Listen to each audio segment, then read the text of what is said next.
Here, I want you to stand over here. Yeah. Can we just cast over here? I can just cast over here. I can just cast behind this. You know, we like to treat other people's stuff with care. That's usually, that's the thing to do. Yeah. Ooh, it looks like a monster lizard fish. Lizard fish. Oh, jeez. Love you, Dad. Quit rubbing stuff on my... No, I don't rub anything. Yeah, you did. No. I would not rub anything on you. Yeah, you would.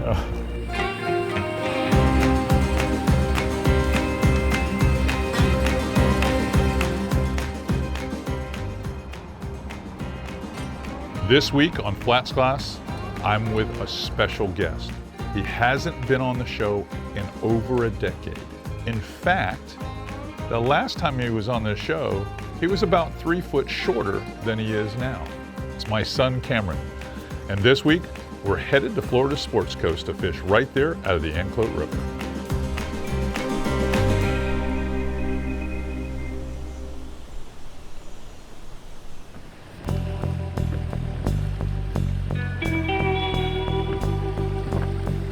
It has been a long time since you and I have done a show together. I mean, you produce every show, film every show, but it's been a long time. How old were you, like 11, 12 years old?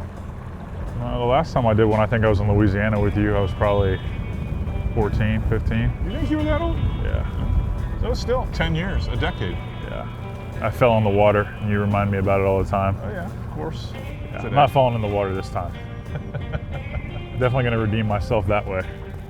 Well, it looks as if I picked a challenging day. We don't have a whole lot of water, and we have a north wind blowing at about 10 to 15 miles an hour, so we're going to go speckled trout fishing. Okay. And I see you brought some of your own gear, and I brought some of mine, so I'm not going to make this a competition. This is going to be just fun fishing. Yeah. I only brought 2 rods, so I figured I'd just catch a couple and then I'll just let you fish the rest of the day. Is that the way it's going to work out? Yeah, it's brought 2 rods. Take it easy on me today. Yeah. I just want to get mine out so I can drink a Celsius, eat a couple pinwheels, and then sit back and just watch you have fun. Well, I'll tell you what, let's go to this first spot. It's not too far away, and let the sun get a little bit warmer, and then we can start, well, running our gums to see who's gonna outfish who today. Let's do it. How about that, kiddo? Sounds good. All right, let's roll.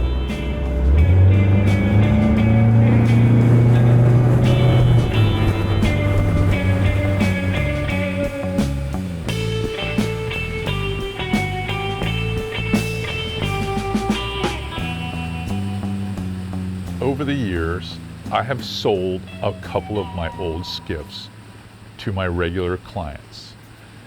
And the skiff that Cameron now owns, I happened to sell that boat to a very good client and friend named Mr. Clay Albers.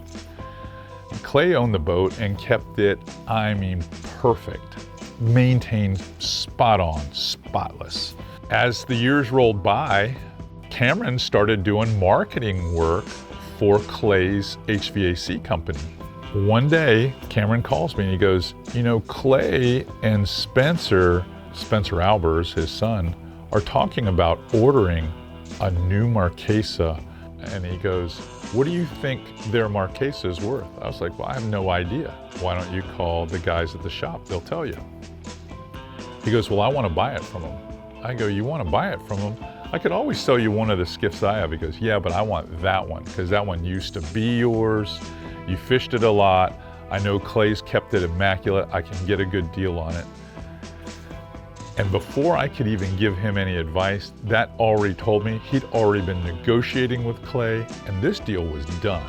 But what he did to the boat, well, that is a whole nother story because he changed the look and feel of that boat altogether.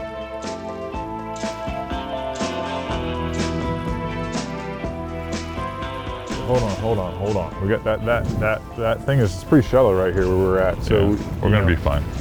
Yeah. Well, I know we'll be okay. I just don't want that, that trolling motor to have problems.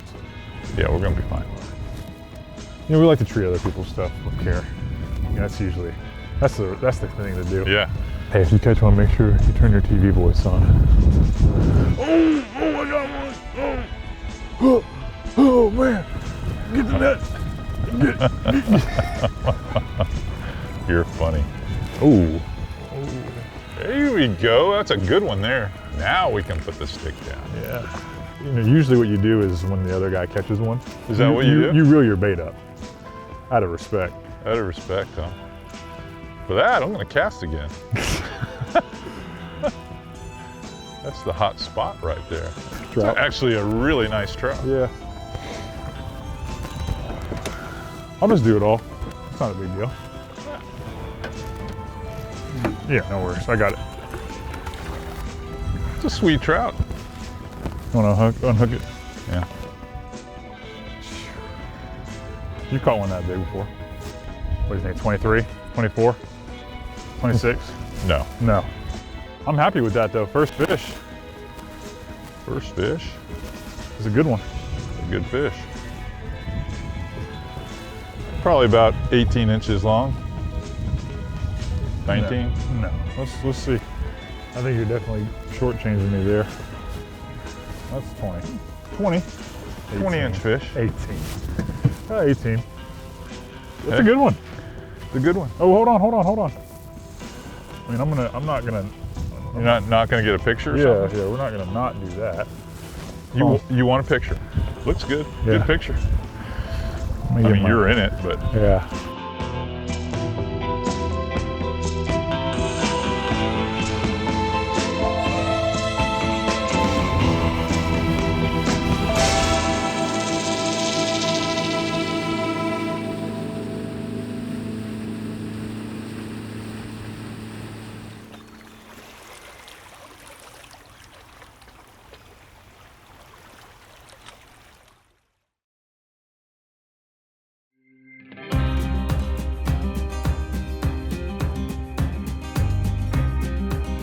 This time of the year is the ideal time to target speckled trout.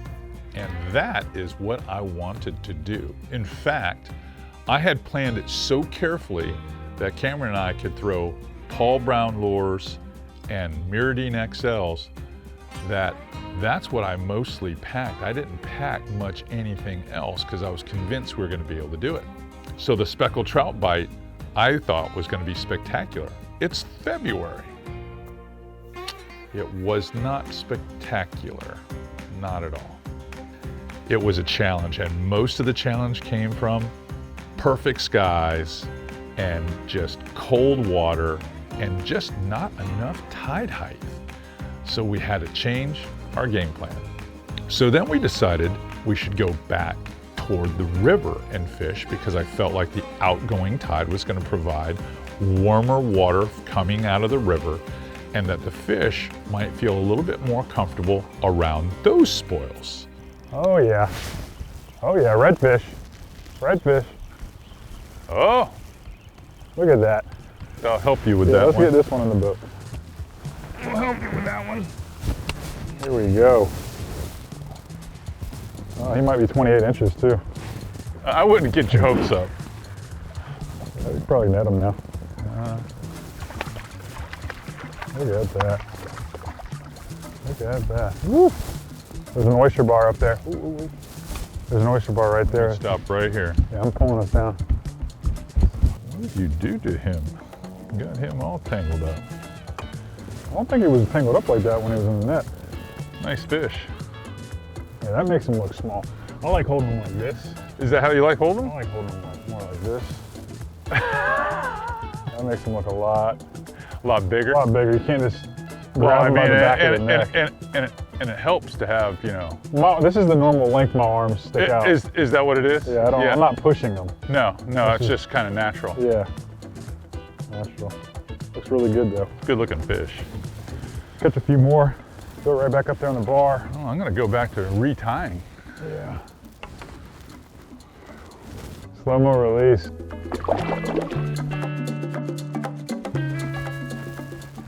Well, we got out of the wind here, and you can already see the water's a little bit warmer, and the fish are a little bit friendlier. Yeah, you were saying what, it was 58 over there, and it's 61 here, 62? 3 degrees means a lot here. Yeah. When I'm fishing by myself, I really don't pay that much attention to that, but that's pretty good. I didn't realize it made that much of a difference. Well, because we weren't really on a day with a sky like today, it makes a huge difference. In a hard north wind, huge difference. Yeah. All right. I'm gonna let you catch a couple now. Are you good? Yeah. That'd be really nice of you. Let you catch a couple.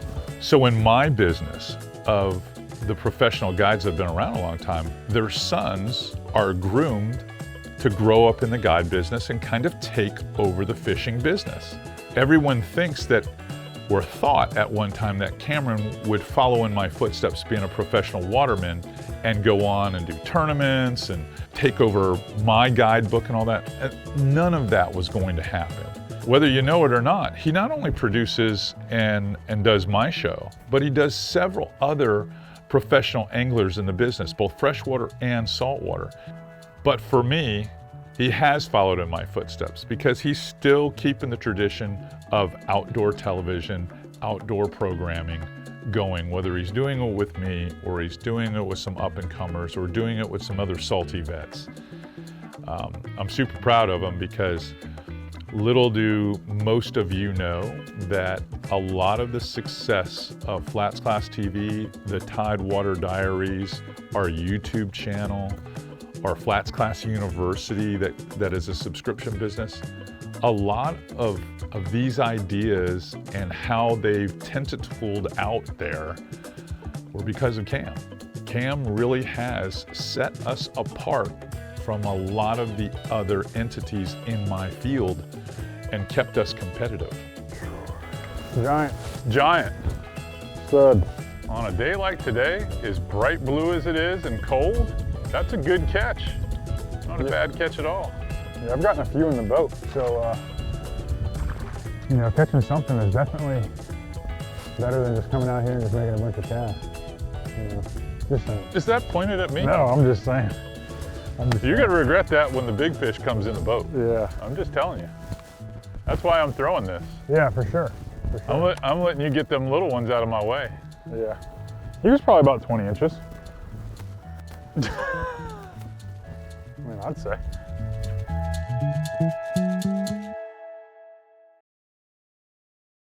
Oh, drop your rod, I see him. Yep, I see him.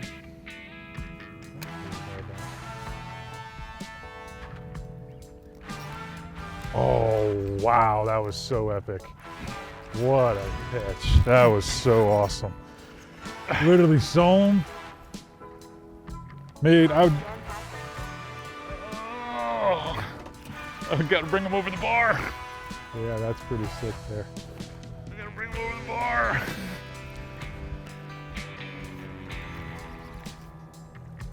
That was pretty awesome. That was so cool. Woo! Good job. Little get back there finally. Yeah, no doubt. Oh, I told you that bait option right there, throwing the jig head with the Molotron would be a great option for this area, of course. Glad you decided to make that change. I don't know how I'd make a living without you. Yeah, maybe 16. 16, my butt. I'm trying to catch up. Get a couple of bites here. Yeah. Starting to work out for me. This is a good start. It's a good start. You got a long way to go. Oh yeah, I think you should let him go over here because I don't want him swimming back telling his buddies. Gotcha.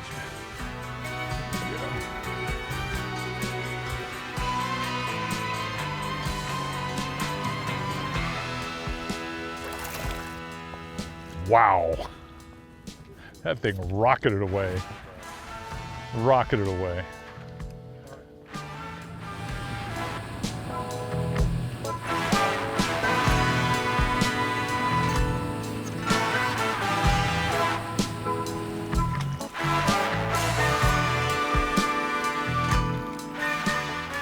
Kind of amazing how things have come full circle, huh? You own one of my boats.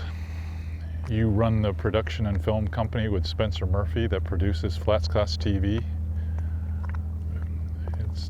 People ask me about it all the time if that was kind of the plan, and I was like, it was never the plan. It just worked out that way. You told me you were going to do it one day. Yeah, when I was younger. Yeah, when you were 18, 19 years old, I was like, I'm gonna film FlatsClass one day, and started my YouTube channel. And the next thing I knew, 2 or 3 years later, you were ready to really jump on. I mean, you met Spencer. Spencer, a little bit older, had been in film a little bit, and the next thing you knew, you were a quick learner, and you guys were off to the races.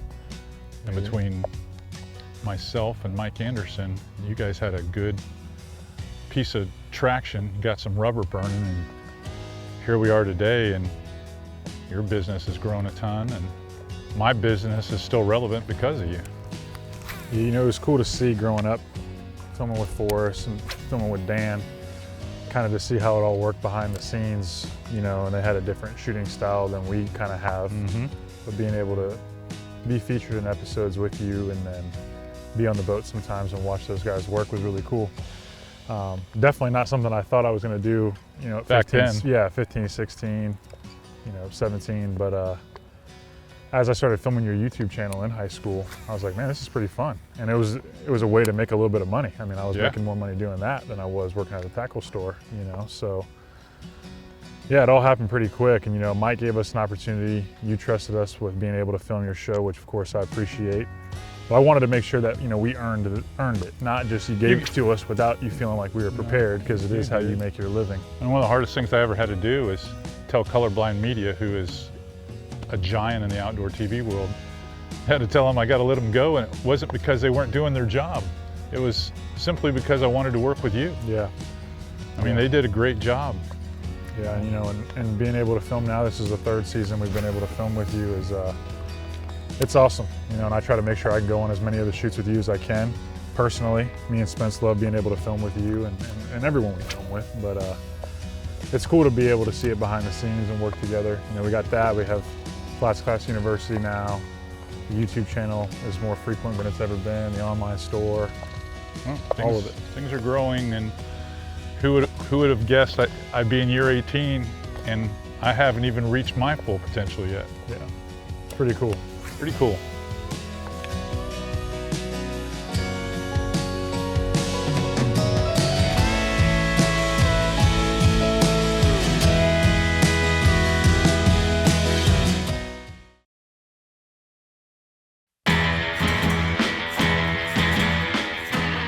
All right, guys, instead of doing the traditional tackle talk in this episode, because we threw everything in the kitchen sink at those fish, I want to talk about Cam's boat, my son's boat, because what you don't know is this boat used to be my boat back in the day, and we're talking like 8-9 years ago. But instead of me showing this to you right now, why don't I throw it to our producer, Spencer Murphy, and let him walk you through my older version of the boat. Then we'll come back to this. We're turning this old and busted Marquesa into the sickest boat you've ever seen! This is a 2016 Hells Bay Marquesa. It used to be our very own C.A. Richardson's daily guide boat. Now, the Lateral Media Gang has it. Let's start you off at the front of the boat. Okay, so the first upgrade is we're trashing this Minn Kota Riptide. This is the old classic self-deploy, breaks every other trip. We're upgrading it with the $5,000 Power Pole Move. As you can see, this Hells Bay Marquesa is plain Jane. We've got white on the side, white on the top. It just is lacking everything. So what we're gonna do is we're gonna throw some black aqua traction up top and black aqua traction in the bottom. Now for the design, we're going up top, topo map. And on the bottom, we're gonna do a subtle ghost pattern. Okay guys, let's take a look at the business end of this bad girl. This is a 90 Evinrude E-Tech. They're known as Sacagawea. What is Sacagawea, you might ask? Well, it's turd. It means it's going in the trash. So what we're gonna do is we're gonna throw this in the trash, and then we're gonna upgrade to a Yamaha 115 SHO, baby. Now, we have one more thing to show you, and I'm super excited about it. We had Ish from Pimp My Ride, also known as Musso Marine, hook us up with some Lateral Media pads, baby. This is fine Italian leather.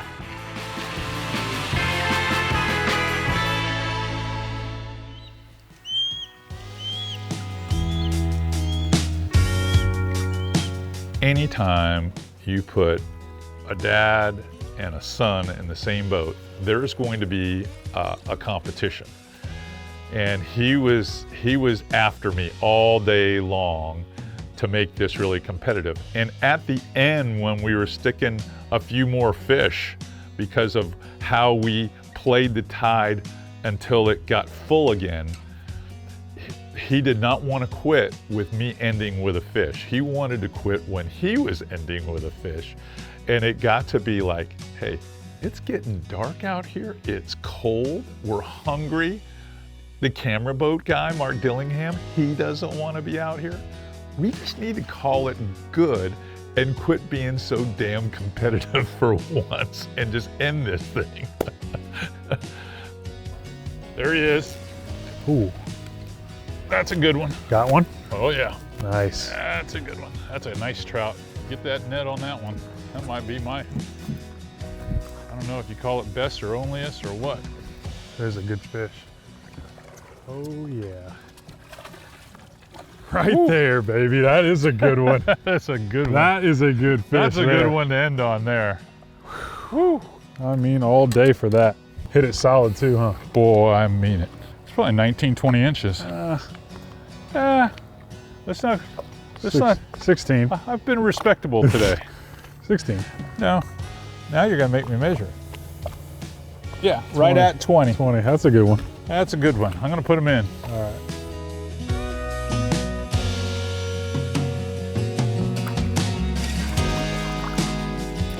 Woo! I'll tell you what, it was nice being out in your boat. Now it's a company boat.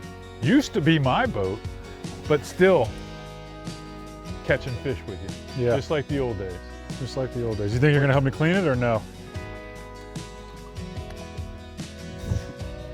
No, I think I'm gonna give that pleasure all to you. Sun's going down. I think I'm gonna go back to Blondie and get some dinner. Nice.